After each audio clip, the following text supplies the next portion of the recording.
Hi, I'm Lisa K. Donner, sitting in for Sarah Calgill. Joining me today are Graham Noble, Andrew Moran, David Patterson, and Michelle White. This is the Conservative 5, Liberty Nation's online TV news program. On today's episode, Trouble in MAGA World, we bring the conflicts and clashes inside the political movement that Trump built. There's trouble in them thar hills, and we plan to explore it in a segment called A MAGA-Sized Mess. Next, we dive into the political hot potato of affordability. Is it all just talk? In our third segment today, we take on the sad saga of Charlie Kirk. How has the untimely murder of this political activist changed America? Finally, in our Just for Fun segment, we talk all about Thanksgiving, so diet now before the big day. All this and more coming up in this edition of the Conservative 5. Diner, turkey, and dressing.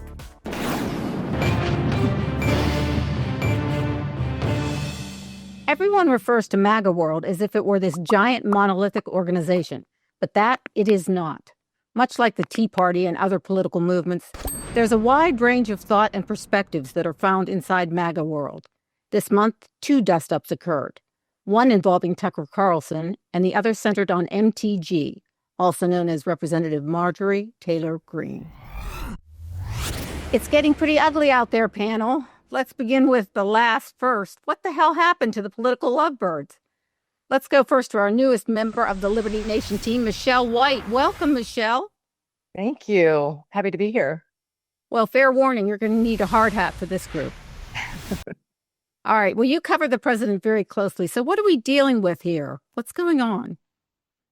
Well, I think MTG is in her own orbit. She says this is about the Epstein files, but President Trump said in a gaggle to reporters in front of the White House, I think it was last week, that he wanted to make sure it was credible. Because remember, the FBI files were under Comey prior to this administration, and he's just released them. So it's not about the Epstein files. This appears to be her personal grudge that goes back all the way to May, when she was toying with the idea of running for governor, and President Trump graciously told her, the poll numbers are not in your favor. She was behind in double digits. So I believe her split is over that. She took it personally, and this is a grudge, but she's hiding behind the Epstein files as the excuse. Graham, Epstein, all the live long day. What have you to say about this? Well, here's the thing about the Epstein files is it's never actually going to go away. And that's kind of the problem that, I wouldn't even say it's a problem for anyone, really. The problem comes when how they decide to react to it. Are they going to, is Donald Trump going to allow himself to be beaten over the head with this Epstein thing? Because here's what's going to happen is that, at the time of recording this, we're the day after the House Representatives and the Senate both voted practically unanimously to send the bill, I believe it's called the Epstein Files Transparency Act, to the president's desk. That's going to compel the DOJ to release, I guess, pretty much everything else that's not been released apart from certain classified materials. So here's the thing. When that stuff's out there, the people who want to pin something nefarious on Trump, they're going to continue to say, A, not everything's been released. The Department of Justice has still got some classified documents they're holding on to. And B, and the rumors already out there swirling in the interwebs land, that apparently a huge team of FBI agents has been working 24/7 over the last few weeks or months to scrub Trump's name from the files. Oh, geez. All of this. So they can't win. Even when all the files are out, this thing is never going to go away. Well, an exasperated president fielded some questions on the Epstein documents this week. Let's hear what he had to say. Unfortunately, like with the Kennedy situation, with the Martin Luther King situation, not to put Jeffrey Epstein in the same category, but no matter what we give, it's never enough. With Kennedy, we gave everything and it wasn't enough. With Martin Luther King, we gave everything and it's never enough. We've already given, I believe the number is 50,000 pages, 50,000 pages. And it's just a Russia hoax as it pertains to the Republicans. Well, he makes the same point that Graham made, which is this is never going to go away, Andrew. Yeah, absolutely. I mean, more documents get released and more emails get published, you're finding that a lot of Democratic lawmakers had relations with Jeffrey Epstein. The Virginia Islands delegate Stacey Plaskett, she was texting Jeffrey Epstein during a hearing in 2019 during the Michael Cohen hearing, and then there was documents showing Hakeem Jeffrey's firm had solicited donations from Jeffrey Epstein, and his organization thanked Jeffrey Epstein for the money. So all these documents are being published, and you're just finding out how much power, how much relationships did Jeffrey Epstein have with members of Congress, people in Washington, bureaucrats, the world leaders. It's just astounding. And no one will be satisfied unless there says Donald Trump did specifically this. Everyone will constantly say, oh, Donald Trump, he's guilty of this, he's guilty of that. He ran something out of Mar-a-Lago. So everyone else is looking horrible out of this, but Trump so far is getting unscathed. Well, Dave, you're a longtime swamp dweller. This is exactly what the swamp feeds off of, don't you think? Yeah, it does. I mean, anything that would cast a cloud over the Trump administration is easy meat for the Democrats and progressives. So, you expect this, but I think there are two things that you have to remember is that Marjorie Taylor Greene cannot be too testy toward the president if she has any larger political goals in mind. And it's reported, obviously, as we've said, that she has designs on senator or governor. And, if that's true, then I think she needs a champion in the White House. And the second thing, and I think it's a fair comment, and that is that the Democrats had 4 years to go through the Jeffrey Epstein files, and they did not. And there is no one more enthusiastic for getting at Trump than the Democrats, and they chose not to because there probably wasn't anything in there. Well, part 2 of the MAGA mess involves independent journalist Tucker Carlson. On his podcast, Carlson interviewed firebrand Nick Fuentes. Fuentes, among other things, says he's a fan of Adolf Hitler and Joseph Stalin. Carlson was excoriated for not challenging Fuentes more in what many thought to be a softball interview. Graham, you and I talked a lot about this. You saw the whole thing. What gives? Well, I barely know what to make of either of these two gentlemen. I'm not a particularly big follower of either one. I think Tucker Carlson, sometimes I honestly think Tucker Carlson is really not necessarily a man of principle at all, that he's just in this for the shock value. Now that he's out of the Fox News world and he's kind of struck out on his own into the world of podcasting. I think one of the rules in podcasting is the more outrageous the guests you can get on, the more objectionable the guests you can get on, the more you will be talked about. And maybe the more clicks you'll get, the more followers, the more subscribers, the more money, blah, blah, blah. I think that's what Tucker Carlson's all about. As for Nick Fuentes, strange guy. I mean, I really didn't know a lot about him, I must admit. I've heard of him for a long time, never paid much attention. During that interview, I liked everything he said about America First. But then all of a sudden, he started talking about women, and his views on women seemed to... Oh, that was appalling. They say, I thought I was listening to some kind of imam, some Muslim imam talking about women. And of course, then the whole, admirer of Joseph Stalin and Adolf Hitler. It's like how you square that with being America First, because the founding, your founding principle of being an America First person really is, okay, not just putting the country first, but the founding principle of freedom, the overarching principle of individual freedom, religious freedom, freedom of speech, all of those things that both Stalin and Hitler were vehemently opposed to. Yeah. So I don't know how you square that. So I don't know what to make of Fuentes at all. And I think Tucker Carlson's just in it for the, I think he's like the political version of Howard Stern these days.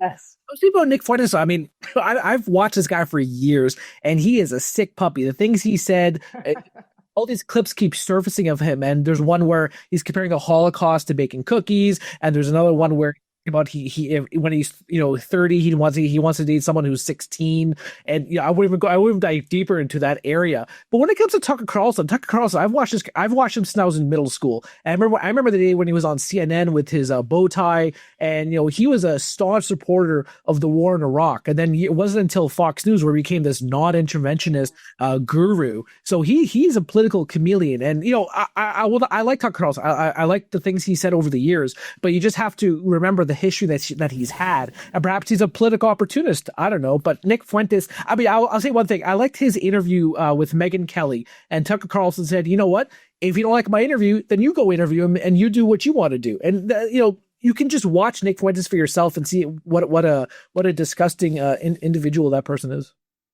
Michelle, did you hear anything about the section on women? It was really staggering. I didn't. I won't listen to him. I won't let his hatred enter my psyche. But I had never heard of him until recently either. And I agree with everything our panel has said. I think all three of them are opportunists: MTG, Tucker, and Nick Fuentes. Who knows if he really believes all that venom that comes out of his mouth, or if it's just shock value. But either way, I wouldn't give him a microphone. I wouldn't give him a platform.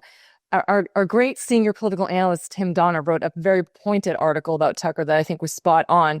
And this anti-Semitism that has crept into the Conservative Party is like a cancer. And it's almost in vogue, which is shocking. Yeah. It's just shocking 80 years after some of the worst atrocities that were committed against the Jewish people. But it goes back to the Garden of Eden. So it's nothing new. It's just really deception that has crept into the church even, and the Conservative Party. Yeah. Dinesh D'Souza posted on X a series of texts that he got from Charlie Kirk, calling Fuentes a vermin and saying that Dinesh just gave him the biggest boost of his career. But Dinesh actually debated Fuentes, which wasn't very difficult for somebody as brilliant as Dinesh and someone as low IQ as Fuentes. And I agree that gave him legitimacy, but Tucker didn't do any of that. Tucker just gave him a platform, a microphone, and legitimacy, like he did with Putin. And I think I agree that this is just for shock value for him. Dave, I'll give you the final word. Okay, I think I agree with most of everything that's been said. I'm very disappointed in Tucker Carlson. I mean, I've watched him for a very long time, and he always seemed to me a very measured and reasonable sort until recently, and that's just unfortunate. I think I would agree with Jeb Babin, who wrote a piece that said that Tucker Carlson and Fuentes should be treated as William F. Buckley treated the John Birch Society, and kind of removed them from the conservative community. Yeah, that's interesting. Somehow I think it's good that everyone doesn't agree on everything in MAGA World. It kind of proves that it's an independent grassroots organization or movement. But we hope things don't get too ugly. Thanks, panel.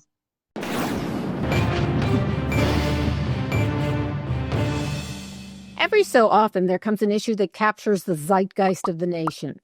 Affordability seems to be one of these timeless topics that has taken the political center stage.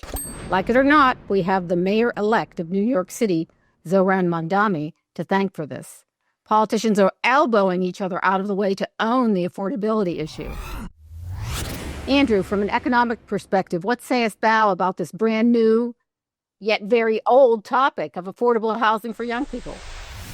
Well, on the issue of affordable housing, I mean, if you just look at New York City, the whole housing affordability crisis stems from the very policies that Mamdani likely supports, rent controls being one of them. The studies on this are clear. I've written about this for years, and it shows that, at least in New York City, rent controls lead to housing shortages, apartment complexes in disrepair, and market distortions. Now, on a national level, the issue with housing affordability is more of a decades of underbuilding. I mean, you look at the total housing starts in the United States, or new housing construction, if you will, and those numbers have not recovered from the global financial crisis or the housing market collapse nearly 20 years ago. So the administration, they're talking about affordability, and they're presenting 50-year mortgages, and now they want portable mortgages. The issue is supply. If you catch up to the supply, because I think the deficit number is about 4.7 million, if you start building more, you don't have to worry about 50-year mortgages, because then the prices are going to come down. The good thing is that mortgage rates are falling,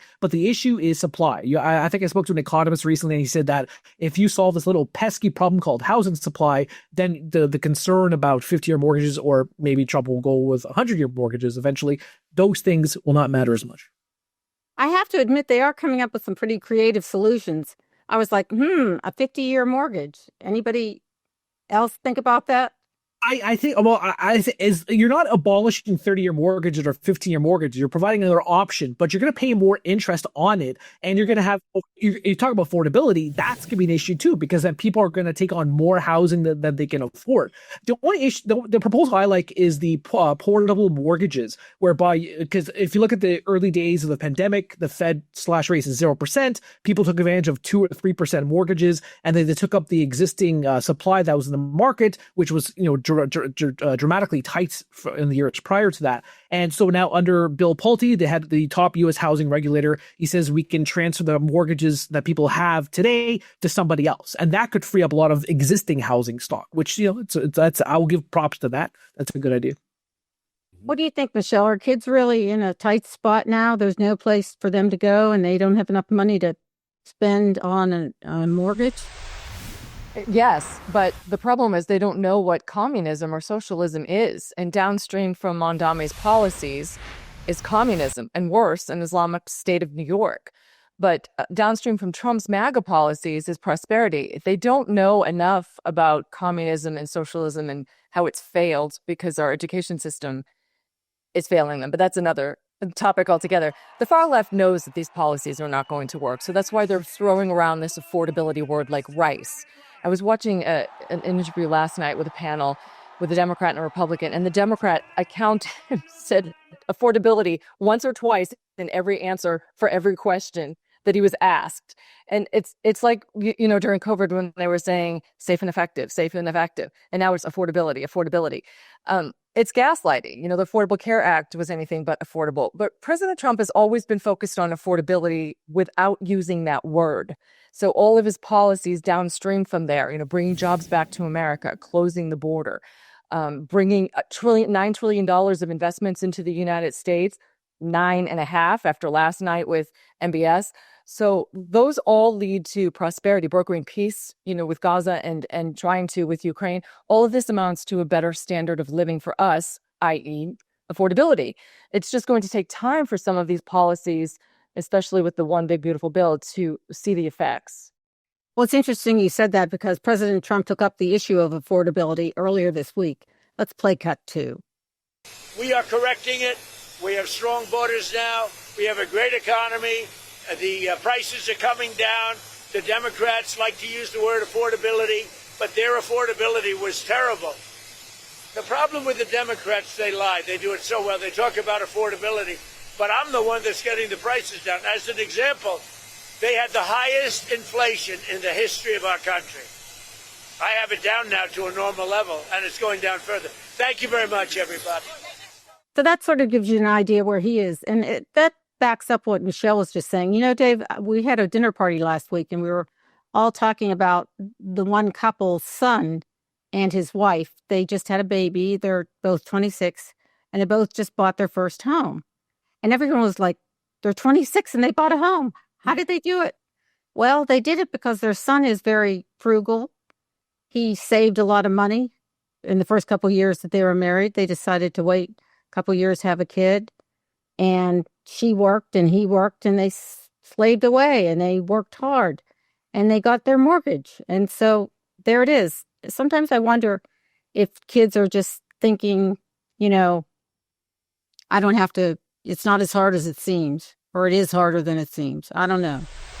I think it's individual circumstances that actually play here. I mean, we've never had too much of a society that values savings, particularly after World War II. It's come to a point where people get what they get and when they want it, and suddenly you come to a point where that's not true. And that well, but a mortgage is not like a TV dinner. You just can't pop it in there and let it go for a minute and a half. Well, that's what was happening before 2008, however, though, where you had things called ninjas, no income, no job financing. And you don't want to go back to that kind of circumstance just because there are people who don't save. And I think that the friend that you talk about is really the exception rather than the rule. The other thing that I really don't quite understand is how it is that the technology has not been applied to housing in order to use modern materials, in order to create homes that don't cost as much to build. And I mean, I see every now and then, the small homes and modular homes and homes that have been built with new materials, but I don't see that as much as the deficit in homes as Andrew has explained.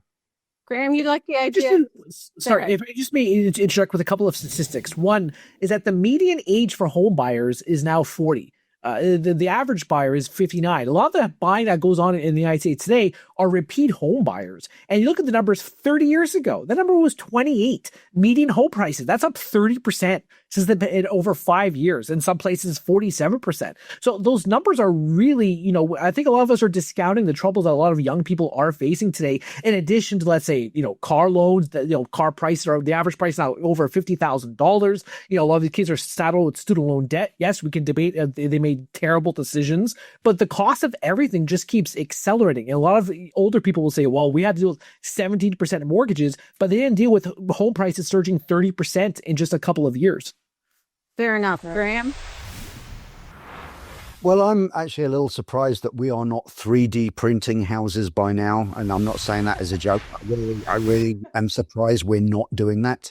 3D printing is an amazing technology, and I guess maybe it's still perhaps astronomically expensive to do it. But when that technology first came out, I knew that it was going to.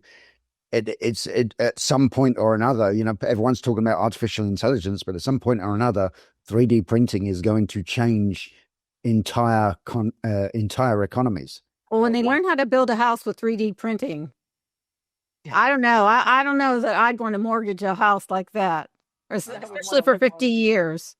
Well, you may not be applying the 3D printing to the entire house, but you certainly could do it to components of the house and then make it modular and stick it together like a model. The Amish. The Amish are better than robots. I will do this. Absolutely. The Amish are better than robots. That's a great point. Somebody should have that on a T-shirt, I think. Well, when the Amish build a house, it's a community effort, and they all get together and put the house up. And but everything the Amish build is so heavy. Have you ever tried to lift one of their pieces of furniture? Because it's well made. It's oh my gosh, sturdy. Yeah, it'll last for hundreds and hundreds, longer than your mortgage. Right. Well, it's likely this is just the beginning of the government trying to solve an economic issue. Will they make it better or worse? Don't answer that. Thanks, panel.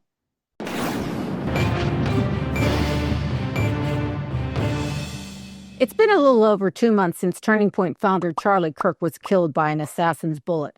Somehow Kirk's death has become a turning point in its own right. There have been shifts toward conservatism on college campuses. Additionally, there appears to be a lot of discussion about lowering the political temperature. Dave, you're an astute political observer. How has Kirk's martyrdom affected the political landscape so far? Well, I think it's done two things, actually. It's obviously increased the appeal of going to church again when you have the churches increase their Sunday attendance by 15% for small churches, and some of the mega churches report a 30% increase in attendance. But I think the self-identified conservatives among Gen Z is the thing to watch, and it is up from 18% in 2016 to 24%, while at the same time, liberals dropped from 42% to 30%, and that's nearly a 30% decrease in people calling themselves liberals. What conservatives need to capitalize on is this new enthusiasm and turning the enthusiasm into votes. Right. Michelle. I agree. Right before this election, I was watching all of Charlie's posts every day, and there was one, it was the Fight Alarm Fire. He's trying to get people to get out and vote. And I think with more chapters now open, that will happen. But at the same time, because he's had such an enormous effect on the younger generation, both politically and spiritually, there's been a backlash. What we just saw at Berkeley is indicative of that. But you've got kids rising up and starting chapters in their school despite that, against teachers. There was one school that a teacher was mocking his assassination, and they opened up a chapter there. So wherever there's persecution like that, revival happens. And I believe that Charlie's assassination, he was a martyr, and revival has happened. Those numbers in the churches are a reflection of that. So I think it's good news. You're right. We have to get them in church. We have to get them voting. And I think that Charlie was speaking and watch his clips are showing up more in my feed now than before his assassination. And he spoke more about family, marriage, and Jesus before his death than anything else. And I think people are catching that. Men, don't create that family for yourself. Graham, he's certainly made some changes on the spiritual front, but what about the political front? To be honest, I find it, and this is going to be a very unpopular opinion, I'm not sure that I think his murder or assassination, if you want to call it that, had a very profound impact on this country, no doubt about it, in many respects. I'm not sure it really changed politics at all. We still have this issue of rhetoric becoming more, and it is becoming more violent. But we still have this thing where people on both sides of the political divide keep talking about, well, we all need to tone down the rhetoric. No, we don't all need to tone down the rhetoric. The left needs to tone down their rhetoric. We're not I say we, generally speaking, those of us who are on the right side of the political divide are not the ones who are taking to social media and threatening to kill everybody. We are not the ones doing that. It's the people on the left side of the divide that are doing that. And I'm not saying every single one of them is doing it, but there is a growing kind of fringe. It's no longer a fringe, actually. It's now a very big part of the whole kind of left-wing movement is actually saying, and they've done surveys, and we've all talked about it, and I think one or two of us have even written about it on the pages of libertynation.com, is where you got these surveys where a large number of people, particularly on the left, a large percentage of people, more younger people than older people, are saying that political violence is acceptable. And I think the one thing, I hate to say that is anything positive came out of Charlie Kirk's death, because obviously that wasn't a positive thing at all.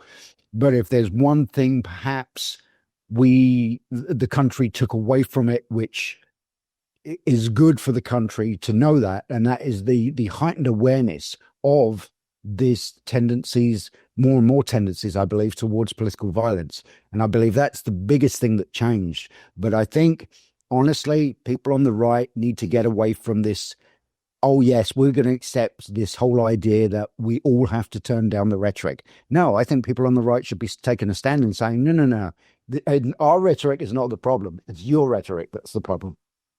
If I may piggyback on that, there's a great author. His name's Jean-Paul Sartre, and no matter how good of a writer he was, he came with this idea that there's always, everything is violent. There's systemic violence, speech is violence, government policy is violence. That thing etched into, college education. Pol Pot, he studied in Western universities, and he was fed that baloney. So that is a basis of leftism these days, where speech is violence, government policy is violence, everything they don't like is violence. So when you think something is violence, your response is, well, it's out of self-defense. So a lot of these people, but as Graham alluded to, these polls show, if they think that violence is justified, it all stems from that type of thinking that goes back decades ago. And that's one of the consequences of calling it communism and socialism. Those are the key tenets of that you're pushing back. You're pushing it back against the elite, and you're pushing back against those who are trying to oppress you. And to me not getting my, vanilla latte, that's oppression. And me having to, pay for my college education, that's oppression. And that's the problem. That's the trouble today. And one more thing too, when people talk about lowering the temperature, there's no repercussions for any temperature at all. You look at that gentleman in Virginia, the attorney general now, and his vicious text messages. What happened? Nothing happened. Won the election. Voters supported him.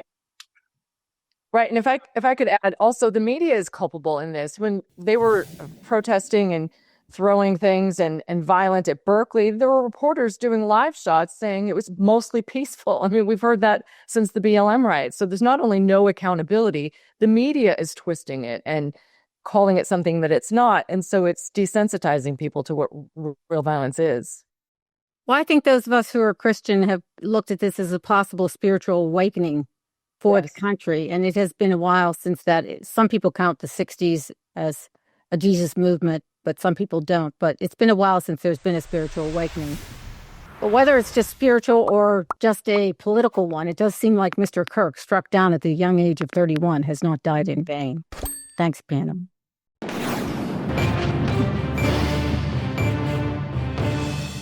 We've done all the hard work. Now it's time to entertain and amuse our viewers, just to show that conservatives, unlike their leftist counterparts, still have a sense of humor. Yes, ladies and gentlemen, it's that moment you've all been waiting for. C5 presents a segment we call Just for Fun.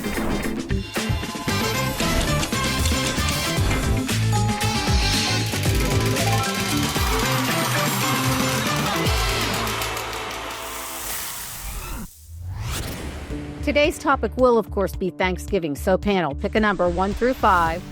I'll read you a question, and you can answer it to the best of your ability until one of us interrupts you to tell you how wrong you are. Ready? All right, Michelle, you're new. We're going to pick on you. Go first. 1 through 5. Pick a number.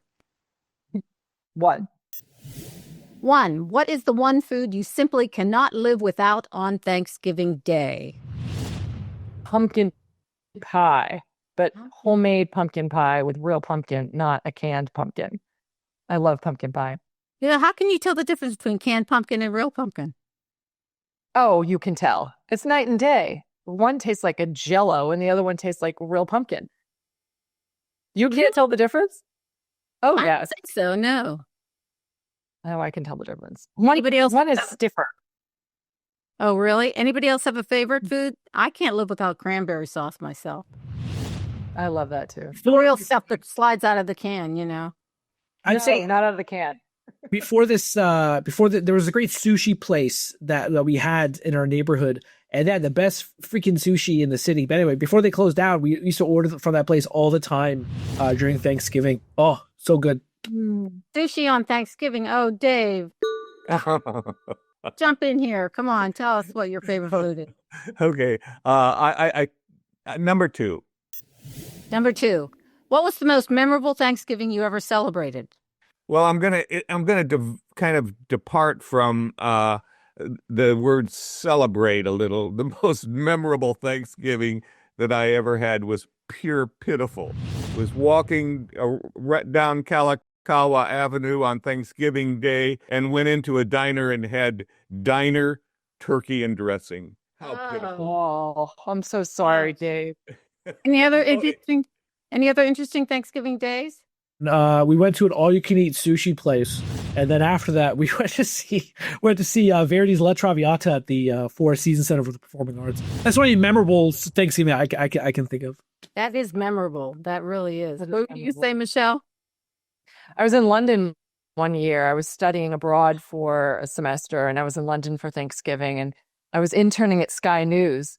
And I like to be cheeky with my British colleagues. And I walked into the newsroom and said, "Happy Thanksgiving, everyone." They all laughed. But they had, the cafeteria had Thanksgiving dinner for the Americans that worked there. It was great. It was fun. All right. Pick a number, Andrew. 1 and 2 are gone. Oh, 4. 4. What are you truly thankful for this Thanksgiving? Oh, That's easy. I am truly thankful that Lisa Donner is our boss. I am. But I'm also thankful of our new panelist, the woman in white, Michelle. I'm also thankful that Graham Noble seems to like me this year. Him and I have better rapport than in previous years. And the coup de grace would be if Dave Patterson stopped advancing regime change in the Middle East. I'm wearing blue, Andrew, not white. Yeah, but there's a great novel called The Woman in White, written, 3 decades. So it's a pun. Andrew, I think it's unlikely, actually. Regime change is always a good thing. All right, Graham, you going to pick a number? I think you only have 2 left, right? 5. 5. Do you like celebrating Thanksgiving or see it as a family gathering to get through? Well, that's a tricky one for me because I'm kind of like looking at I'm on the outside looking in here, being a Brit. Even though I've been in this country for 25 years, I don't really. I've never really greatly celebrated Thanksgiving. I love the fact that Americans kind of get all worked up about it and make it. I think it's kind of both, really. I mean, I think it's a fantastic chance for the family to get together. That's great. I guess my point of view is that's the big thing about it more than anything else. It's that whole, and like I said, I've never really experienced this greatly myself, but this whole thing about the, big families getting together around the dinner table and, carving the turkey up and doing all that traditional Thanksgiving stuff. I think that's it's a great thing, so yeah, the family reunion aspect of it, I think is the good part. Well, Thanksgiving was such a big deal in our family. We'd all get together at my grandmother's house, and there would be a mountain of food, and a mountain of dishes. I remember my sister and my aunt standing there washing dishes for hours and hours. But it was really good, and it was delicious. And my mother used to argue with my uncle. He said you had to rice your mashed potatoes, and my mother said, no, you had to whip them with a beater. And it was hysterical to listen to both of them. But anyway, one thing that we are very thankful for this year is our viewers and our readers on Liberty Nation. We're thankful for this country, and we hope you have a wonderful Thanksgiving. Thanks, panel.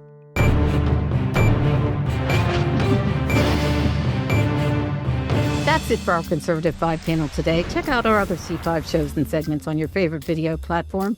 YouTube, Vimeo, Rumble, we're on them all. As well, Liberty Nation News has its own Roku channel where you can see all of our TV productions. Stop by to see our new aggregate polling operation, The Public Square. I'm your host, Lisa K. Donner, sitting in for Sarah Calgill. Thanks for joining us today. Get your fix of free thinking and free speech at libertynation.com.